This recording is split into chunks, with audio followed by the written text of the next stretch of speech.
1868, the East Tennessee and Georgia Railroad would merge with the East Tennessee and Virginia Railroad to create the East Tennessee, Virginia, and Georgia Railroad until 1894, when it would merge with the Richmond and Danville Railroad to become the famous Southern Railway. So this is a former Southern Railway main line that we are traveling over. And when we get to our destination of East Chattanooga, we're going to take you guys up to a up-close personal look to a Southern Railway steam locomotive. So you might be wondering, riding in today. This is the Central of Georgia number 390, built in 1947 by the American Car and Foundry Company for their passenger train called the Nancy Hanks II. This passenger car is known as a combine. That means it is a combination passenger and baggage car. And where everybody is sitting right here on the Missionary Ridge Local. Here we go, folks, 986 feet coming in.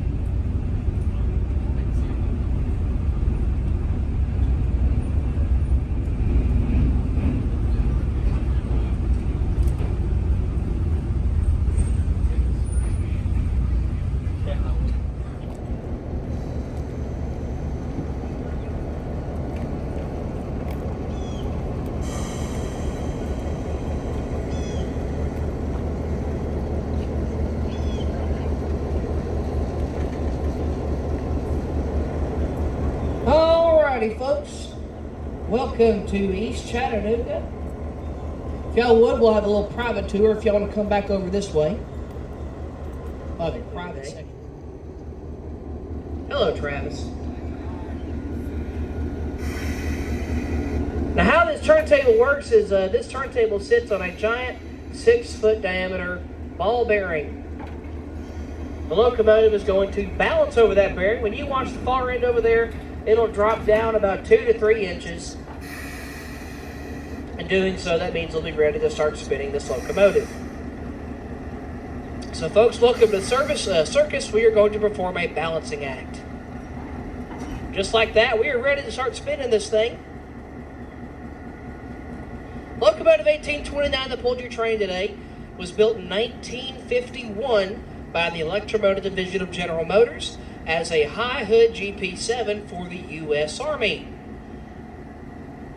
It saw service up in Kingsport, Tennessee at the Holston Army Ammunition Plant. Now, it lived a relatively uneventful life up there at in Kingsport. Till the 1990s here at the museum, we were in a bit of a power crunch. We're looking for something a little bit easier to maintain and more modern than what we had in the 90s. The Army called us. They said, hey guys, we got some locomotives for sale for $250.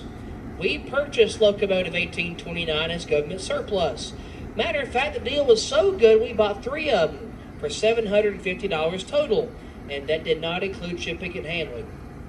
We have 1824, which is parked over there behind the derrick crane, and the other one we had, we scrapped it for parts. And that means 1829 is the last of the 3 we had that still runs. It is our most heavily used locomotive in our collection today. Now, this is a diesel-electric locomotive, so right behind the cab is a 16-cylinder diesel engine, and that is turning an electric generator.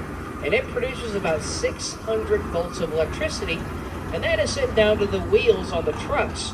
The trucks are where the wheels are on, and each wheel has its own traction motor. And that is what propels our locomotive forward or reverse. So what's going to happen now is our locomotive is going to roll off on the track 2. And as you see, there's another train over there with locomotive 5000. Once they are out of our way, our engine will be able to proceed around our train. Here behind me that I'm standing on was the first one built, and it is now the last one left. It is weighs about 215 tons by itself. For example, when we spun that locomotive over there, 1820 on the turntable, it and the engine combined were 200 tons. This is 215 tons by itself. So when we put it on the turntable, we're spinning almost 300 tons over there, 600,000 pounds. Matter of fact, this turntable, this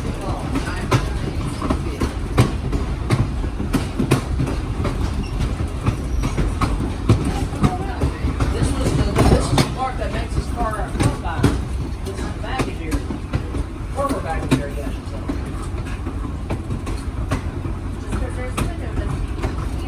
Yeah, but hey,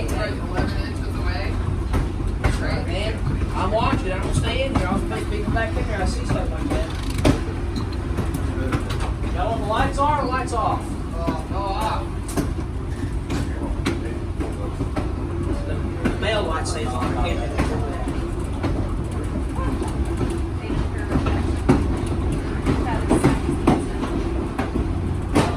No time.